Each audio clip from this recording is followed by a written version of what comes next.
the Art and Industry of Business and Living podcast, discussing conscious choices around business, money, life and living, and creating a greater future for you and the planet. Hi everybody, welcome to the Art and Industry of Business and Living podcast. Yay! And you get me again. Yay! Yay, Simone! Every single week. Surprise, it's me. I should just be like, and you're not with me this week. Something different. One day I will surprise you. So keep listening because you never know what's going to show up next. Stay tuned. Exactly. So we're doing a bit of a double whammy. We've got Miss Rebecca Hulse, who is live in New York at the moment. So welcome, Rebecca. Thank you very much. I'm happy to be here. And you're very happy to be in New York, I hear. I'm very happy to be in New York. I love that. We were just talking before we started the podcast, and I said, you should do a stint there. Like, that's one of the things that I really invite all of you. I mean, this is the art and industry of business and living. This is not about getting it right. This is not about, having to fit into this reality. It's not about choosing what somebody else thinks you should choose. This is like, what is it that you would like to have as your life, your money, your wealth, your business, the entirety of everything? This is your choice. So I love that you could do a stint in New York. I think that would be fun. Why not? I think so too. And I think it's actually inspired by when you were thinking about doing a stint of time in Germany or the south of France or Italy too. Like for me, I had always thought that, you have to live where you're born, until I'd heard you talk about that you were considering these things. And I know that you haven't instituted them yet, but I also know that they're still in your world and one of those things that you may choose soon. Well, actually, funny that you should mention that, because I was looking at Europe in 2020 and going and doing a stint in Europe. And then I started to look at these energies of like living in Spain and Italy. And then I went, oh, it's not about the place, it's about the car. So what I'm doing, I've already spoken to a friend of ours, David Kubis, and I'm actually going to purchase a car in Europe, and because then I can leave at the castle in Italy. So I was like, 2 months in one area, I was like, maybe I want to do 2 weeks in Spain, drive, do a class, drive, go to Italy, drive, go to Croatia, drive, go to Hungary, drive. You know what I mean? So that sounds wonderful. Yeah, I was making it about finding this one spot, whereas I travel all the time. So why not get a really cool car and drive around Europe? So that is my plan for next June, July. Stay tuned. Simone Milasas in the car near you. Stay tuned. The art and industry of business and living. I love it. Yeah. So for a lot of people, being able to just close up shop, hire a car or buy a car and traipse it around Europe is not something that belongs to everyday reality. It's something that kind of actually belongs to a certain group of people that we could call being in the 1%. And so I know you and I have started, in fact, barely scratched the surface on what being in the 1% actually means and what it entails. But I have a list of questions that I would love to go through with you if you're up for that, to see what it is you know about the 1% and about what other people could use as tools to help themselves get there. I would love to. And it's funny that we went into this introduction and about my plans for next year, because I've got a convertible BMW here at home, and I love having a convertible here. I live in Queensland, Australia. It's perfect place for it. Moment, and it's not that cold, So I love that. And so I started looking up, because I always wanted an X5 series and the BMWs. Nice. And more of a four-wheel drive, etc. So I started looking at that and like build your own. And that's when I pinged David Kubis, who's our international lawyer based in Austria. And he gave me the different places that I could buy it and what that could look like, and then how I could keep it at the castle. But it's funny, I didn't even question renting or leasing. I was like, let's just buy a car. So the one thing I would like to say is, and some people may hate the fact that I can just choose that, but oh well, you know what? I can choose that. And that's what it becomes. It becomes a choice. And yes. Also, but it becomes a choice to create something greater. Like if the amount of money that I would spend on leasing a car, renting a car, etc., versus let's buy it. I mean, I'm part owner of a castle in Italy. I plan to spend a lot more time there. Why wouldn't I buy a car and have it, there? So, but it does give you, having more money gives you more choice. And most people don't get that. They think that more money is greed, that more money is, I don't know, whatever definition they've come up with. But what if more money was simply about having more choice? Yes, I love that. And do you have any clearings or tools that you use to help inspire yourself to have more choices with money? Yeah, I've got to say, you can POC and pod, you can run processes, you can do all of that. And what it basically comes down to is choice. And I think that's what I would really like to invite people to do, is have a look at what they're choosing and what they're not choosing. And anywhere that they're going into resistance of something, ask, if I wasn't resisting this, it's like, what could I create or what could I choose?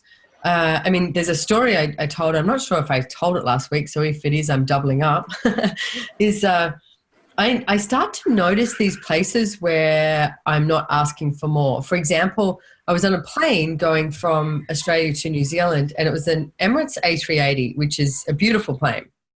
And David Kubis has definitely taught me to appreciate beautiful planes.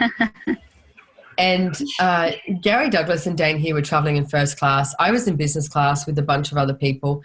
And I went up to first class to say hello to them and, looked at the first class. It's a cubicle. It has a door. It shuts. It's like, you get this bag with all your pajamas and your slippers and your toiletries and everything. You get treated like a princess. Like every single person deserves to be treated like a princess. And I looked at it and I was like, wow, this is so cool. And I was so grateful that my friends were there. And I found myself, as I was walking back to business class, and business class Emirates is fabulous as well, I found myself not even saying out loud and not saying to anybody else, and this is the place where I think you really need to catch yourself up on, because it's not just the words you speak to others, it's what goes on in your head. I found myself in my head going, oh, I don't need first class. Business class is good enough for me. And it took me like at least about 20 minutes, because I was sort of going around in my head as I'm getting a glass of champagne and watching a movie, and I went, hang on a second, I just limited what could show up. Because even if I think it and have it as a thought in my head, business class is good enough for me, then you'll never get the upgrade. You'll never be able to afford to pay for it. So you've got to start to have a look at where it is that you are not choosing something. And if you started to change your choice, what else could show up? I love that. And you personally actually have inspired me to that. I remember we were on a flight back from Paris. I was going to New Zealand. You were going to Australia. And for some reason, we ended up getting delayed in Dubai. And we ended up making a great day out of it, spending time at the pool, getting spa treatments, relaxing, receiving. Then you are in our program. We're definitely on the forefront of that. But you and I were both going for an upgrade. We were both in business class. And it was the first time that I had received my upgrade for this flight that I had before we got delayed.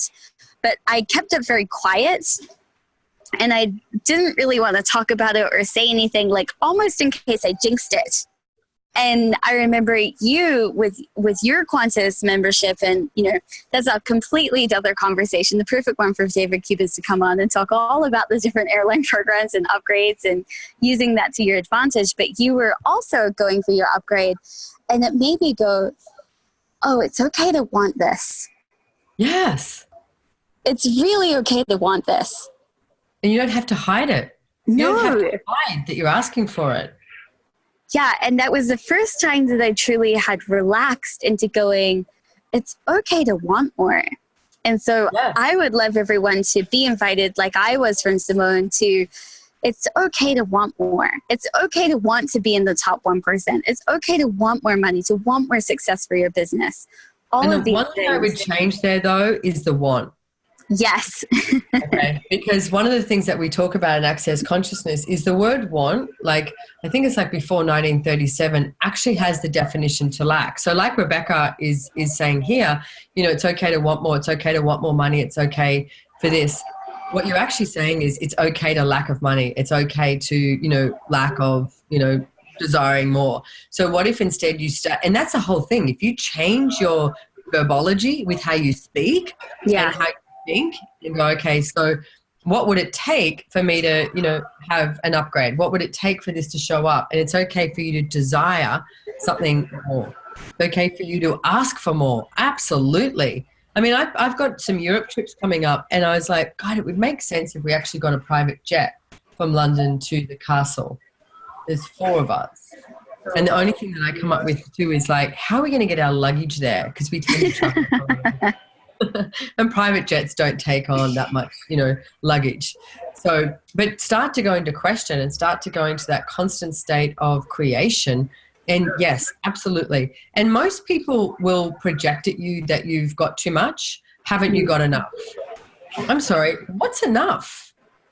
And I mean, for me, it's so not about the money. It's about what I'm creating in the world. And I know that sounds sort of cheesy, but it's about what I'm creating in the world. And what I always find is the money shows up. Like if I look at Joy of Business as an example, Joy of Business, wrote the book, translated into, I think 15 languages at the moment. It was costing me thousands of dollars a month to keep Joy of Business running for a long time. But Joy of Business, it matched the energy of what I knew should be available on the planet.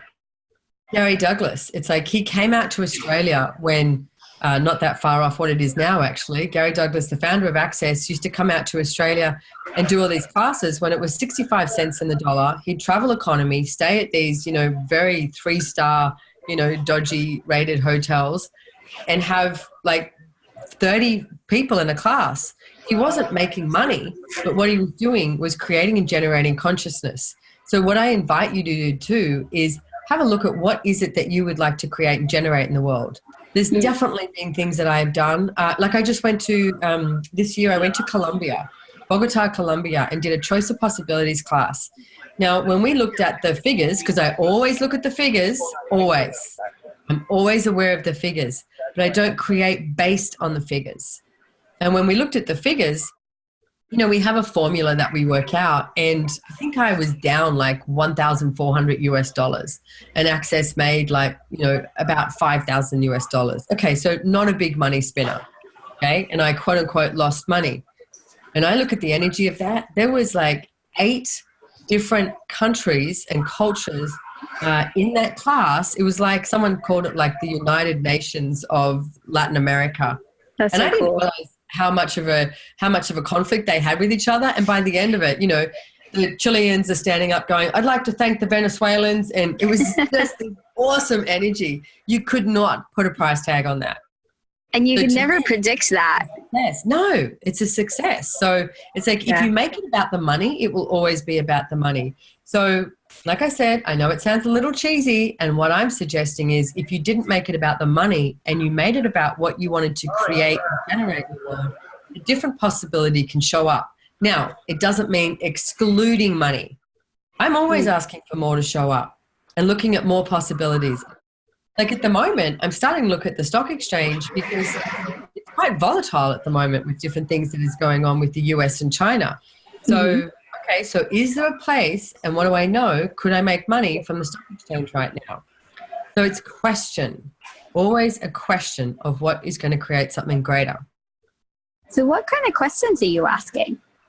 With that, who can I talk to? And I have a couple of people that I actually have reached out to and would like to have a chat to them to see what they know. Because I don't know. I don't cognitively know. Like I'm not like, oh, okay, so this is happening. I mean, at the moment, China is threatening basically to pull out all of their trades, which Australia is China is one of the biggest places that we export iron ore to. So if that goes away, how does that affect everything else? And I don't specifically know the companies that are involved in that and what that could look like, but I do have a couple of friends who would have more information. So to me, instead of me going, I need to study this, I need to research this, what's the ease, joy, and glory way? Oh, yeah, why don't I call a couple of friends and see what they know, if they know anything. And also not being vested in the outcome. Like I may or may not invest in something new. But what if you just asked? What if you played with the energy? Tapped into a different energy that you have not yet tapped into and see if something different can show up. I love that. And so this kind of way of functioning is where you are now. So for someone that is just starting to realize that there's a different way of functioning with money, of creating wealth, of having a business, where was your starting point and what advice do you have for someone that is in that position? I'm going to say my starting point, well, it was definitely using the Access Consciousness tools. But the one thing that I realized that changed everything was nobody else was going to come along and change this for me. Mm. And and the amount of people I've spoken to and the way, I don't know what I thought was going to come through my door and go, don't worry, I've got this. I'm going to change all of your financial reality. You will no longer be in debt and you will have a constant flow of money. I mean, some people look at that in a husband or a wife or, a parent or something like that. And it's like, that's great. And the funny thing is, the amount of people I know that actually create that don't receive it. Like I spoke to a woman recently and she had all her money from inheritance and felt so guilty about it, sort of like your energy of hiding when you were going for an upgrade. And I said, are you due to get more inheritance? And she said, yeah, and looked at me and she said, a lot more. And I was like, great, what if you enjoyed it? You created that. And the second thing was she had a boyfriend who had a whole lot of money and paid for everything. And she felt really bad about that too. And I was like, why would you waste the energy on quote unquote feeling bad about that? What if you actually embraced it, engaged it and went, God, I'm a great creator. What else is possible? And what would I like to create with this money that is showing up so easily? But what I see is people aren't willing to have that ease of money. And they're also not willing to be brutally honest with what is occurring with their finances. So to answer your question, the one thing that I got to was I have to do something different. I've got to do something different here because everything that I was choosing was the same as what I had chosen before and it wasn't changing anything. So I literally, and if you've listened to any of my stuff, you've probably heard this before, but I literally I had everything really neat and tidy and I literally got all of my bills out and I wrote everything down and looked at how much money do I owe. I went into all of my accounts. I counted all my money.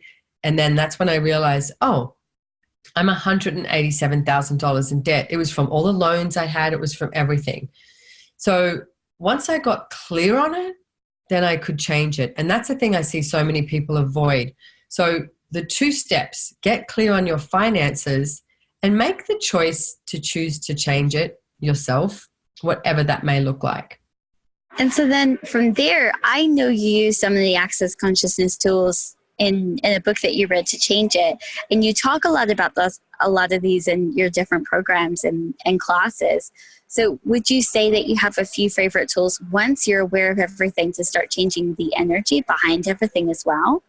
I would. And my favorite tools, and they're probably the ones that I resisted the most. And most of the time, if you resist something, you'll find that that's usually what's going to change something for you. Because how many of you are trying to maintain the sameness of you, maintain the average, maintain, your life so that it matches the reality of what everybody is projecting at you that it should be. So everything at that is times a godzillion. We destroy and uncreate it. Right and wrong, good and bad, pock and pot all nine, shorts, boys and beyonds. I mean, Rebecca, if you chose to move to New York, even just for 6 months, it's like that doesn't match the reality of being, a good New Zealand girl growing up in the family home. Yes, so, a long way from New Zealand. Wow, big time. So it's like, what if you could choose anything and everything? So that's definitely one of the things you have to look at. And then one of my favorite tools that I resisted was the 10% account. And the 10% account is, and you've probably heard this before, but I'm going to tell you again because you choose it. Like if I say anything that doesn't make you feel lighter, don't choose it. This is your life. You have to be the one that chooses how it shows up and what shows up. But what I would ask is it working for you as it is? Like at what age have you decided you're going to change something? What if you changed it now? Like no matter what situation you're in, you started asking, what is it that you truly desire to create with your life, living, business, money, relationship, sex, body? What would you choose today and what action would you take today? And everything at that is times a godzillion, we destroy and uncreate it. Right and wrong, good and bad, pock and pot all nine, shorts, boys and beyonds. So the 10% account is literally you put 10% away for everything that you earn, that's for you. So for me, I have an Excel spreadsheet and I write everything out. And so every $100, I put $10 away. That is just for me. Okay. Now, this made no sense to me whatsoever. No sense. So I was like, why am I putting 10% away that's just for me instead of paying the bills? I owe all these people money. And it does bring up a lot of different things, and it's not going to be the same for every person. And this is where it becomes so imperative that you choose and you be very honest with yourself of what is going on. Because as I looked at this, I kept asking questions. So questions are imperative. Like I would ask a question and go, okay, so I quote unquote feel like crap because I'm going skiing this weekend and I owe all these people money and I'm putting 10% in my account. And I remember having a conversation with Gary Douglas and he said, you still have to live. You still have to create your life. And I was like, oh no, what if people see photos of me skiing and they're like, you owe me money? Nobody did. Nobody abused me. Nobody rang me up and said, you owe me money, you're out skiing. And can I tell you, the joy of me choosing to go skiing was so creative and generative that it contributed to my money flows. It contributed to my life being greater. So you still have to create your life, okay? You cannot make the debt that you owe or the money that you owe the only thing, like the significant thing in your life. Start some payment plans, start to see what that looks like. And starting the 10% account is the beginning of you honoring you. So what I did, because it was the tool that I resisted so much, I made the demand that for 3 months I would use this tool. And at the end of 3 months, I literally had like a note in my calendar. Okay, end of 3 months, let's see what's going on. And I looked at my accounts, I looked at everything. And it wasn't like I had this huge amount of money sitting there. It was some money. But then I asked myself questions. Okay, so you've got some money here, not huge amounts of money. You still owe all this debt. You've paid some of that off, but what's actually going on? And what I noticed was I had more of a sense of peace with money because I actually had some money in the bank account. And I realized if I didn't work for the next month, I actually had money. Like if I had to, I had money to live off. So it wasn't this desperate need. I see so many people that are like, they're waiting paycheck to paycheck. Rather than the 10% creates this energy for me, and it's probably going to create something entirely different to you, and it can also create the same. For me, it created this energy of I actually had money, and I hadn't allowed myself to have money. Like how many of you allow yourself to make money, receive money, and then spend it as fast as you can? Oh yeah, everything that is times a godzillion. We destroy and uncreate it. Yes. Right and wrong, good and bad, pock and pot, all nine shorts, boys and beyonds. And that's the thing too. I noticed as soon as money came in, I would literally go, oh, money's come in. Where has it got to go? So if that sounds like you, even right now, even if you've got bills to pay, receive the money, leave it in your bank account for 3 days or a week and keep looking at it and keep going, oh, I have money. What does this bring up for me having money? And then pock and pot everything that is, and then go, okay, what do I have to pay? Is there something I have to do? You have to pay the rent, the kids' school fees, or, whatever that is. And it's like, then start to look at it. But it's not a hot potato. Money is not something that you have to like quickly get rid of as soon as you get it. So everywhere that you've been trying to get rid of money as quickly as you make it, where you destroy and uncreate it, God, yes. That's way too many people. Right and wrong, good and bad, pock and pot, all nine shorts, boys and beyonds. Even if it's like, oh, those new shoes, now I can get those new shoes. Practice having money. And what does that feel like to you? What is the sense? It's like, is it too uncomfortable for you? Because that's one of the things I realized as well. I was more comfortable in debt than actually having money. So again, I realized that and went, wow, Simone, that's insane. It's a good thing you're cute because sometimes you're not very bright. What if you actually were comfortable having money? And what if you didn't always have to slip into the no money and use that as a source of creation, which so many people do too, including myself used to do it, is using no money as a source of creation. So the 10% account, you put 10% away for you. Now, you get an amount of money that is going to work for you. Like for me, it was about $30,000. And then when I had $30,000 just sitting in a bank account, there was a different energy that showed up. And then I went, oh, I'm going to start buying things with this that have intrinsic value. So I would buy, diamonds, pearls, gold, like bullions, silver, like things that you could sell today or tomorrow that would be worth more than what you paid for them. So, and ask, is gold going to go up? You can ask the question, gold will talk to you. What if you use gold as your minion? So that's what I started to do. And then like as it increased, now it's like, I have at least $100,000 sitting in my 10% account. At the moment, it's, and then after that, like I would, purchase things, like I said, like gold, or, I bought this beautiful diamond ring that I've made like, oh God, I think it's at least just under $100,000 on it already for what it's worth and what I paid for it. So I'm making money with my 10% account. And that's the joy of money. You've got to have the joy of money, not the necessity of money. Big difference, okay? So everywhere that you're making money a necessity rather than a choice where you destroy and uncreate it, right and wrong, good and bad, pock and pot, all nine shorts, boys and beyonds. Now I can hear you say, but I've got to pay the rent. I've got to put food on the table. I've got to do this, etc. I've got to put petrol in my car. No, you don't. That's a choice. You could choose to be homeless. You could choose to, take food out of rubbish bins. You could choose to visit your friends for every meal and get them to cook for you. It's like you could choose to walk instead of drive. It should be a choice, not a necessity. Even if you just play with that energy, everywhere that you've decided money is a necessity rather than a choice, destroy and uncreate it, right and wrong, good and bad, pock and pot, all nine shorts, boys and beyonds. And wherever that is, like you'll come up against something and you go, and you get this like, whatever it is for you, you might get this like, sense in your throat or in your chest, or this like, less than, or this wrongness of you, feeling, quote unquote, which is not a feeling. And have a look at that and go, okay, so am I resisting something here? Or what am I creating as a necessity rather than a choice, and rather than the joy of me choosing something greater? Everything that is times a godzillion, right and wrong, good and bad, pock and pot, all nine shorts, boys and beyonds. This conversation has gone in so many different places, and I've had questions and lost them and had them and lost them, because the conversation keeps facilitating the energy of the questions I'm asking.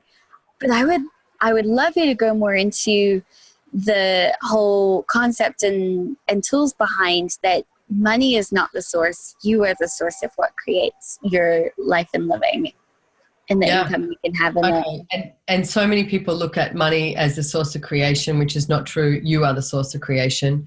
Money doesn't wake up in the morning and go, hey, what am I going to choose today? I'm going to start with a coffee.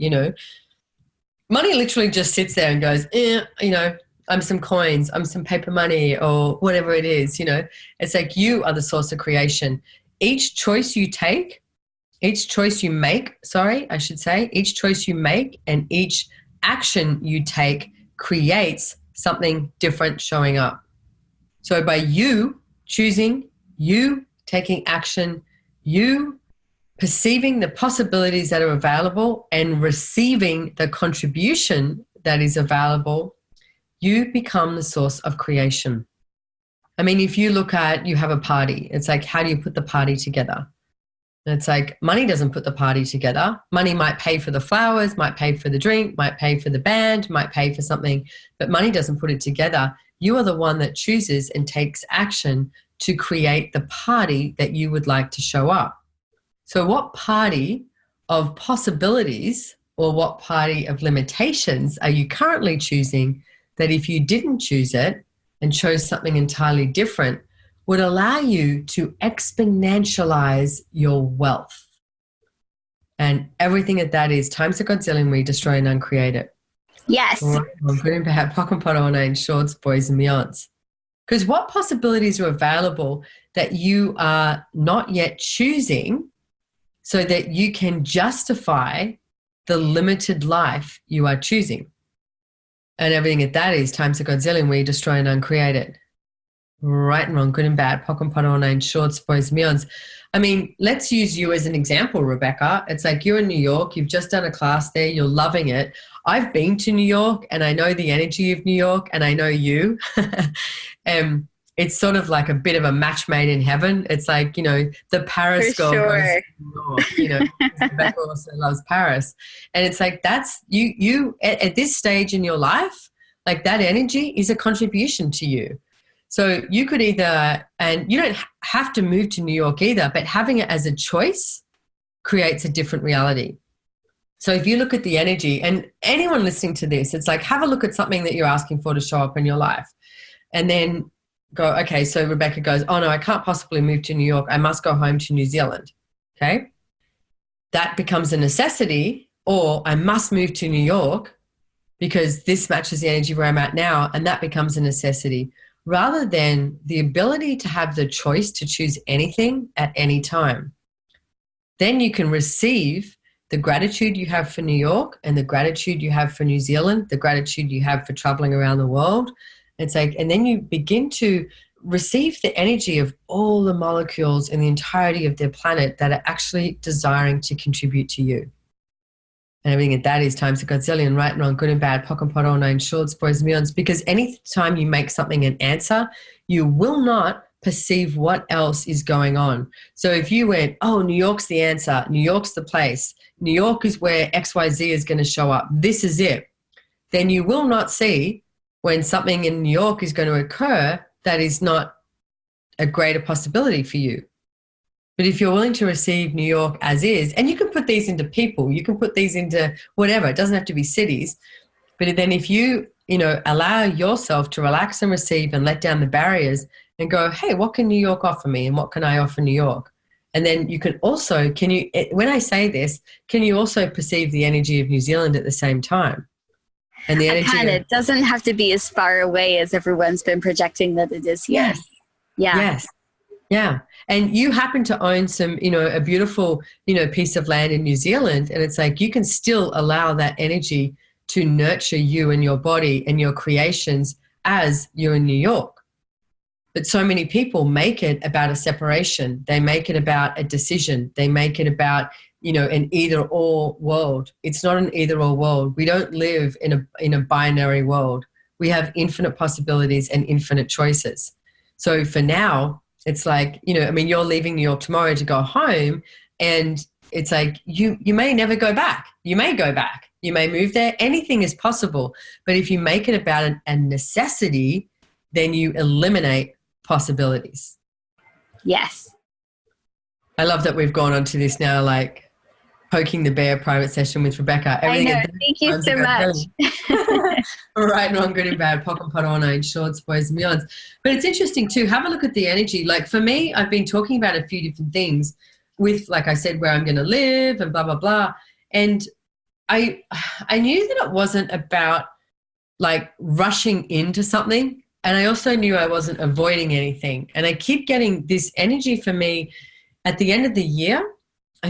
I get the sense I'm going to have some more clarity about something, like something showing up. And this year has definitely been, I thought last year was a year of chaos. This year has been the year of up the chaos, with Gary Douglas, not being so well. And then since March, it's like, me being thrown on stage at all these different places and extending my schedule.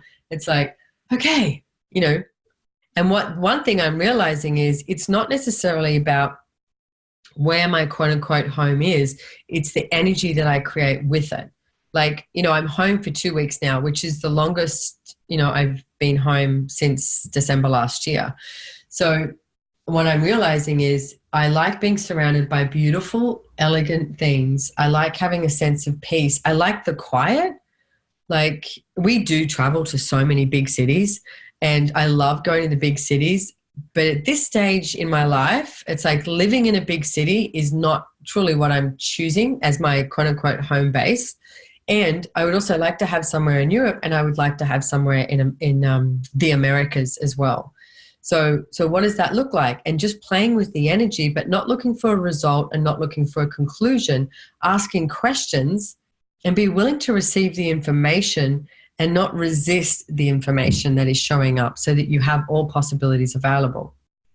I love this. And I, if you don't mind, would love to share a little story of how you first started introducing me to the tool of what possibilities are available that have not yet instituted. Because for me, I was very new when you started asking me that question. Like, I truly hadn't heard it before. I'd never really worked with access consciousness before. And I remember sitting at this meeting going, I don't know. I haven't come up with any possibilities before. I don't know what possibilities you guys have already come up with. How am I supposed to know what we haven't yet instituted and created before? And so you're going to the how of my questions. I totally was. Well, it wasn't even judging you. It was judging me going, how am I supposed to know what we haven't done before? I'm totally new to all of this. And so I remember sitting in this meeting going, okay, I don't really have anything to offer. I'm just going to go check my email. And so I ended up checking my email, and as I'm going through my emails, I'm going, oh, that's a good opportunity for Joy of Business. That could be good for Joy of Business. That could be good for Joy of Business, which is the business that I had been hired at the time. Didn't think anything of it. And I remember you sat me down later saying like, hey, how was that meeting for you? And I'm pretty sure the words out of my mouth was, I didn't really know of any possibilities available that we've not yet instituted, but I checked my email and I found this and this and this and this and this. And I remember you saying to me, isn't that some possibilities that we've not yet instituted? Isn't that exactly matching the energy of what we've been asking for? And so I just wanted to share with everyone that just because you ask a question doesn't mean that it's going to feel like you've come up with an answer. Doesn't mean it's going to feel like you've come up with the possibility or that the question has created something huge in your life. It may be that you just go and do something else, and then that matches the energy of what shows up.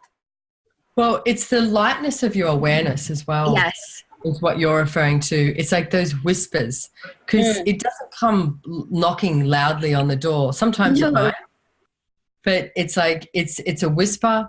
It's like you said, it's a checking of your email and seeing something. It's a flicking through a magazine. It's turning on the TV. It's overhearing a conversation. It's as we laugh about, because when I apparently shower, I have lots of ideas. It's like being in the shower and just going, ooh, and something pinging you.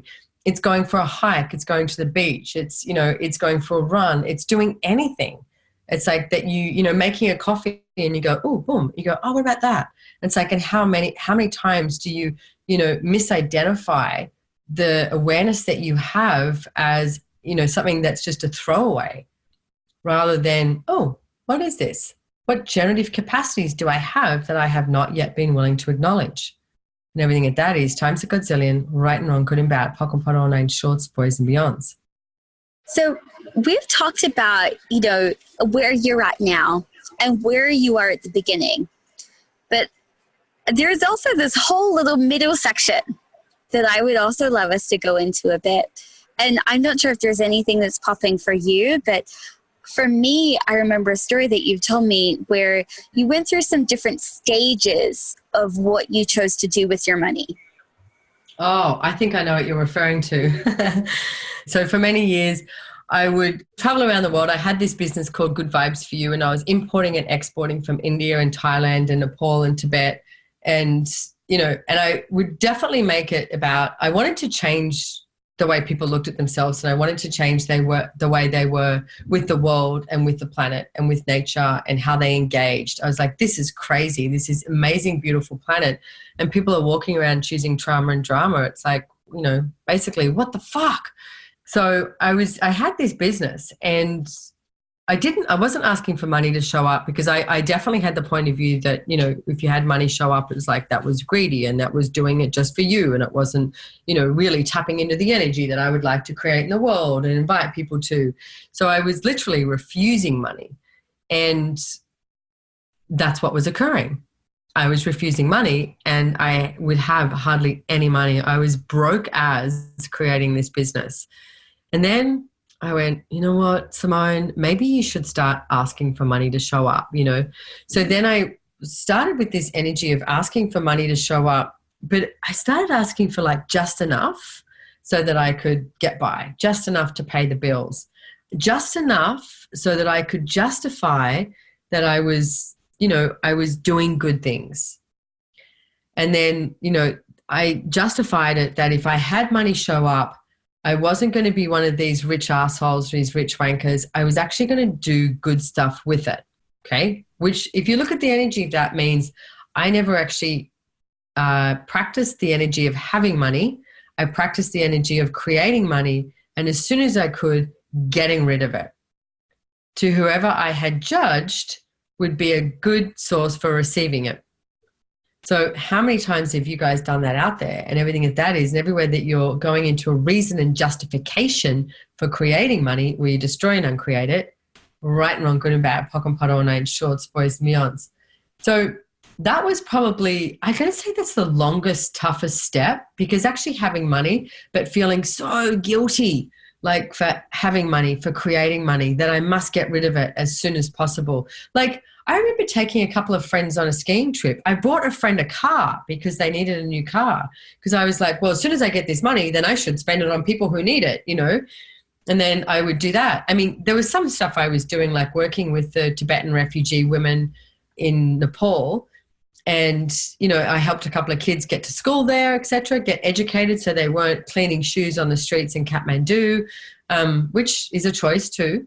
And I worked with the Nepalese farming women there. Like I did a lot of things like that, which to me was more of this engagement of the gratitude I had for the gifts and the capacities that they had, that they were contributing to my business, and what I could contribute to them. To me, that was a different energy. And I want to say too, which may, you know, not make some people happy, charity is a really interesting energy. I would prefer to look at things as a generosity of spirit and what it is that you would like to gift, and what you can gift and what you choose to gift. Charity to me always has this energy of someone is less than and someone is greater than.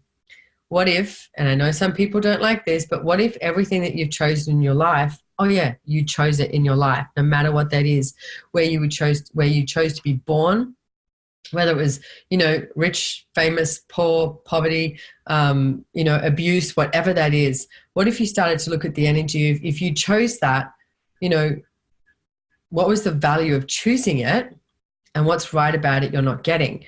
So to me, you know, these women who, God, they were so cool, these Tibetan women that I worked with. And I don't know if I've told this story. I remember walking into their houses, because they would do all my knitted stuff that I imported. And Tibetans, on a whole, are not the tallest people in the world. And I'm 5'9". So I would walk into their house and I'd literally have to like duck down all the hallways. And even in like their living room, I had to duck a little bit, like had to, you know, round my shoulders. So they would always giggle and give me a seat to sit on as soon as they could, because I couldn't stand up in their places. I remember going into their bathroom once and I had to like back in, because it was so little, their toilet. So I had to like back into the toilet. But these women were so amazing. And what occurred in Nepal was Tibetan refugee women. So quite often when they had children, if it was a female, the man, the husband, would just leave, because having a female was definitely not profitable. It's like you were left with something that was going to be a hindrance on you and not something that can contribute. That was their point of view. So a lot of the times the Tibetan refugee women had no help from the Tibetan government, no help obviously, because they you know, walked into Nepal.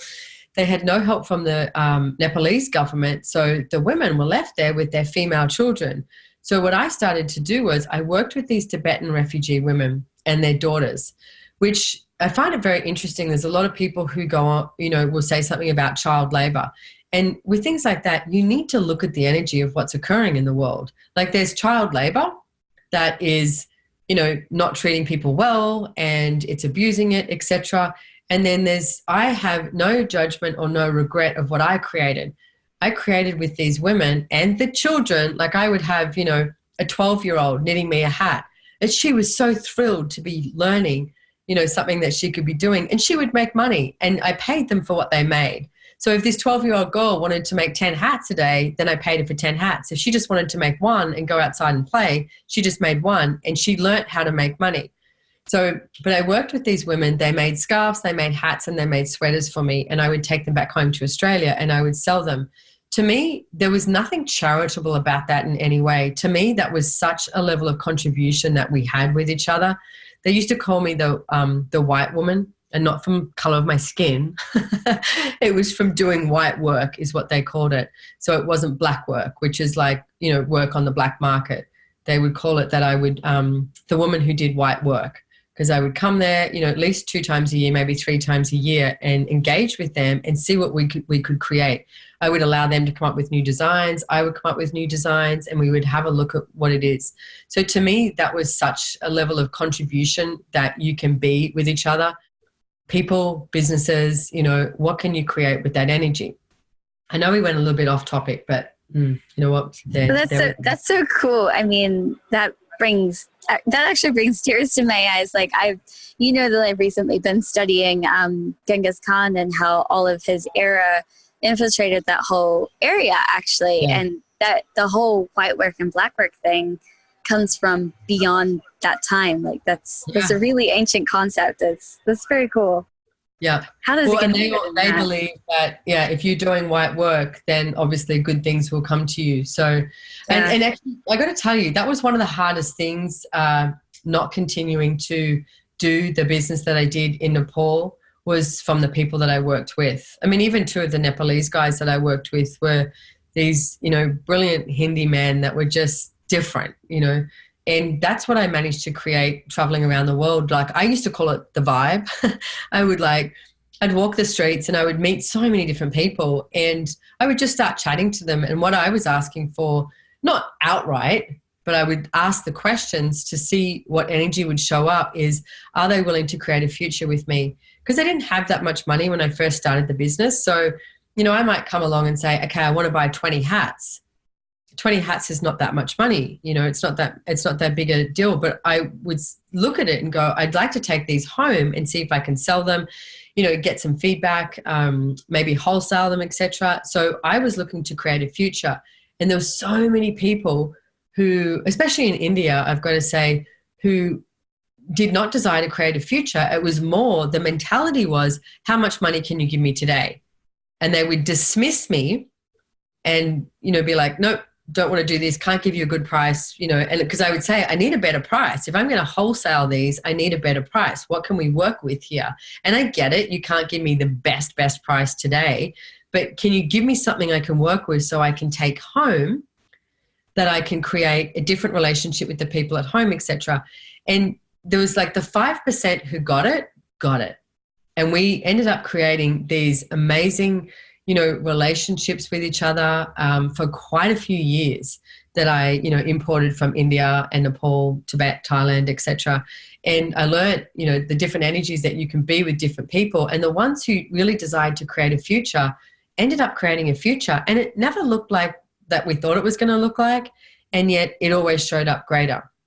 So that's one of the energies that I would say is, if you can be that and don't settle for this reality. Because the people I chose to do business with in those countries, they may not have cognitively known how different they were, that they were different, and they were willing to receive, and they were willing to contribute, and they were willing to, follow an energy that was going to create something greater. So if you start to, look for that as well. This is so cool. We've gone so many different places, and I just want to round off the beginning money story we have of, so you started to create businesses and things so that you could help other people and contribute to others having money. And I believe you've also gotten further than that too. Yes, that's right. That was my different phases of going through money. Basically, short story, no money, second phase, okay, I'll have money so that I can do good things for other people. And the third one, and I actually remember I was in Amsterdam, Dr. Dane here was doing a Being You with Bodies class, and I had this wad of money in my hands, and he looked at me and he said, when are you going to start receiving the money that you create and have it as yours? And I was like, holy shit, because I wasn't receiving it. And he said, when are you just going to start having money? And that changed so much for me. And from that day onwards, and it's not, you don't just go, oh, that changed. And it's like, no, I'm willing to have money. No, it's quite confronting. Like, these things that you resist are really confronting. So, but I would look at it every day. Oh, what if I just received money? What if I just had money? What if I was willing to know that every single thing that I create, it's like the money I receive is not even close to the worth that I am. It's like the gratuity that I get, like the tip. It's like, what if you were way more than that? So then I started the the next phase was actually just receiving money and having a joy with money. And can I tell you, more money shows up when you're willing to have a joy with money, not when you're willing to like throw it away, give it away quickly, hot potato, or not when you're refusing it. I mean, I even remember going through this stage of going, people in India who don't have money, they don't have shoes and blah, blah, blah. So I came home and was like, I'm not wearing shoes anymore, you know, and had a bindi on my head and wore long flowing skirt and did all of that. And was like, well, hang on a second. I'm living in the Central Coast in Australia. It's not exactly the climate or the culture to be walking around looking like an Indian hippie was basically what I was creating. And it was more of an energy of resistance than an energy of receiving. So I started putting shoes back on and choosing something different. But you know what? Don't judge whatever it is that you've been creating. Know that there is something different that can show up, and be grateful for everything that you've chosen. And then today, now, what would you like to choose? If this was the first day of you changing your entire reality and creating something so different, what would you choose? What action would you take? And everything it doesn't allow you to perceive, know, be, and receive that, where you destroy and uncreate it. Right and wrong, good and bad, pock and pot, all nine shorts, boys and beyonds. So Hulse, as her nickname is, Rebecca, I think we might have to call the podcast over. We keep trying to make this more parts than it needs. I know there's so much information here. So, there is so much more parts than we think. And so many tools. So I want to thank you so much, Rebecca, for coming on from New York with your beautiful, beautiful hat. Hopefully we get some photos of that on Instagram or something. And I have way too much fun and have a good trip home. And I am so incredibly grateful for everything that you continuously contribute in my life, access, consciousness, joy, business, all of it. Like, thank you. And me for you, truly. I would not be here in New York today without the tools that you have contributed to me. Truly. That's actually literally because you're there for a class. Literally. I would not be a Joy of Business facilitator without you. Exactly. So, thank you, everyone. And I hope you guys got some really cool tools from this. I know that I definitely did. And thank you so much. You want to find a Joy Business facilitator near you, go to accessjoybusiness.com. They're called JCFs for short. And there's people all over the world facilitating classes. And if there's not a class near you, just ping them, like ping the contact thing and say, hey, I'd like a class. Who can come here? Because we will find someone who might to fly where you are. Okay? Exactly. Thank you so much for joining us, everyone. Bye-bye. Thank you. Bye.